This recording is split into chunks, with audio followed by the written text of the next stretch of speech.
To all my parents and students. మా ఆహ్వానాన్ని అందించి ఇక్కడికి వచ్చేసినటువంటి తల్లిదండ్రులకి, విద్యార్థులకి అండ్ పాత్రికేయ మిత్రులకి కూడా మా స్వాగతం. సో ముందుగా కొన్ని వ్యక్తిగత కారణాల వల్ల జేడీ లైఫ్ సార్ ఈరోజు రాలేకపోయారు. అండ్ దాని గురించి sincere sorry to all of you. Next month మళ్ళీ ఇంకొక ప్రోగ్రామ్ అరేంజ్ చేస్తాను, వెయిట్ చేసి మీతో ఇంటరాక్ట్ చేయిస్తాం మా పిల్లలతో పాటు. So that is the first apology I want to convey. With respect to ఈ ఫౌండేషన్కి సంబంధించి ఏంటంటే, జనరల్గా ఇప్పుడు తెలుగు రాష్ట్రాల్లో దేశవ్యాప్తంగా కూడా కాంపిటేటివ్ ఎగ్జామ్స్కి ఇంపార్టెన్స్ బాగా పెరుగుతూ ఉండడం, ఈ కాంపిటేటివ్ ఎగ్జామ్స్ ఇంపార్టెన్స్ పెరగడం వల్ల తల్లిదండ్రుల్లో కూడా అండ్ విద్యార్థుల్లో కూడా ఒక ఆర్టిఫిషియల్ ఒత్తిడి అనేటటువంటిది ఉంది.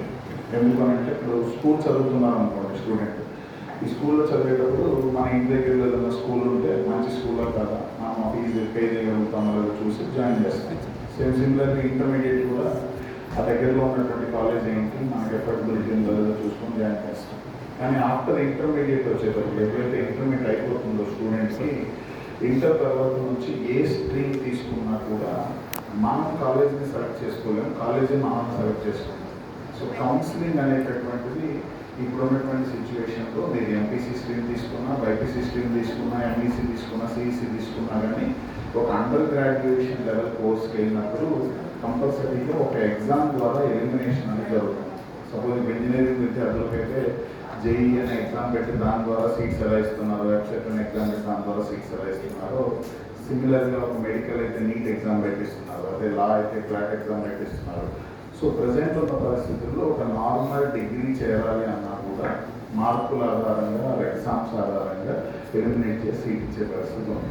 ఇటువంటి సిచ్యువేషన్స్లో మనం దానికి పోటీ కూడా పెరుగుతుంది. ఈ పోటీ పెరిగిపోతే అవకాశాలు కూడా పెరుగుతూ ఉంటాయి. సో తల్లిదండ్రులుగా మీరు చదువుకునే రోజుల్లో ఎక్కువగా మహా అయితే 1-2 కాంపిటేటివ్ ఎగ్జామ్స్ ఉంటాయి, అవగాహన కూడా చాలా తక్కువ ఉంటాయి.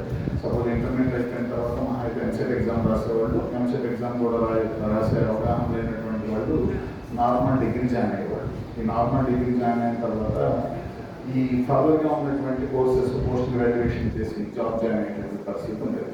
అదే ఇప్పుడున్నటువంటి పరిస్థితుల్లో ఏంటంటే దాదాపుగా ప్రతి ఎగ్జామ్కి కూడా విపరీతమైనటువంటి పోటీ ఉన్న పరిస్థితి ఉంది.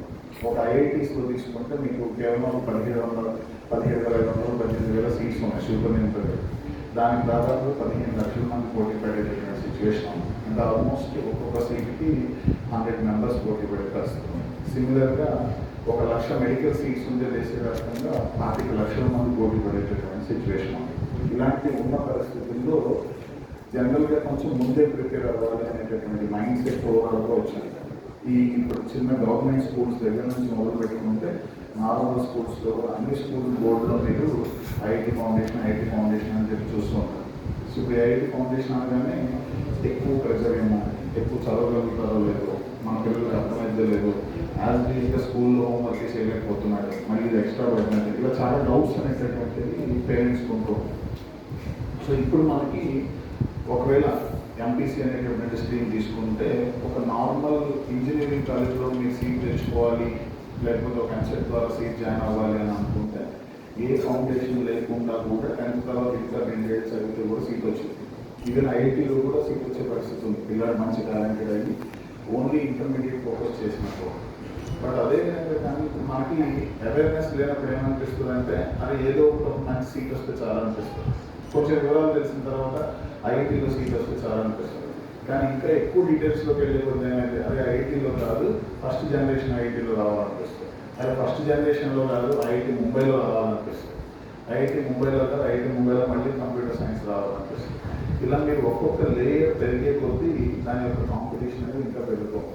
సో సపోజ్ ఇప్పుడు ప్రతి సంవత్సరం కూడా దేశవ్యాప్తంగా ఏ ఫౌండేషన్ లేకుండా కూడా ఐఐటీకి వెళ్తున్న వాళ్ళు ఉన్నారు.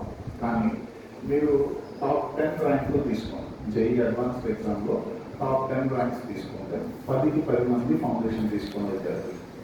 టాప్ 100 ర్యాంకులు తీసుకోండి, 100కి 100 ఫౌండేషన్ తీసుకున్న విద్యార్థులు. టాప్ 1000 ర్యాంకులు తీసుకోండి, 1000లో 950 మంది ఫౌండేషన్ తీసుకునేవాళ్ళు. అదే టాప్ 5000 తీసుకుంటే 3500 మంది ఫౌండేషన్ తీసుకున్నారు. టాప్ 10,000 తీసుకుంటే 6500 మంది ఫౌండేషన్ తీసుకునేవాళ్ళు. అంటే మీకు ఒక 10,000 ర్యాంక్ వరకే 35% ఆఫ్ ద పీపుల్ మాత్రమే ఫౌండేషన్ లేకుండా క్రాక్ చేయగలుగుతారు. అదే ఐఐటి సీట్లు ఓవరాల్గా తీసుకొని చూస్తే కనుక దాదాపుగా నుంచి 7,000 మంది విద్యార్థులు ఫౌండేషన్ లేకుండా క్రాక్ చేయగలుగుతారు. మిగతా వాళ్ళు ఫౌండేషన్. ఇది కూడా ఆటల పోటీలు లాంటిది. సపోజ్ నువ్వు చదవకపోతే ఇంకొకరు చదువుతారు, నువ్వు ఆడకపోతే ఇంకొకరు ఆడతారు. సపోజ్ మనం క్రికెట్లో ఎట్లయితే ముందుకెళ్ళాలంటే ఫస్ట్ మనం గల్లీ క్రికెట్ పెట్టుకున్నాం, దాని తర్వాత స్కూల్ లెవెల్లో ఆడతాం, స్కూల్ నుంచి మండల స్థాయికి వెళ్తాం, మండల స్థాయి నుంచి జిల్లా స్థాయికి వెళ్తాం, జిల్లా స్థాయి నుంచి ఐపీఎల్కి వెళ్తాం, ఐపీఎల్ నుంచి మేబీ టీమ్ ఇండియాకి వెళ్తాం. సిమిలర్లీ ఎగ్జామ్స్లో కూడా మన కోర్ అకాడమిక్ యాక్టివిటీలో కూడా అలాంటి కాంపిటేటివ్ సిచ్యువేషన్ ఉంటుంది.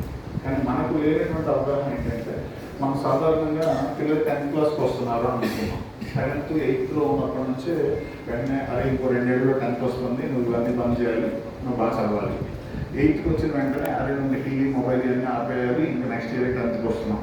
10th ఎగ్జామ్కి చాలా ఇంపార్టెన్స్ ఇస్తాం. ఎందుకు? 10th ఎగ్జామ్ క్లియర్ చేయకపోతే 11th వెళ్ళవు కాబట్టి. 10th ఎగ్జామ్లో మార్క్స్ అనేది నీ రెజ్యూమ్లో కూడా ఉంటాయి కాబట్టి.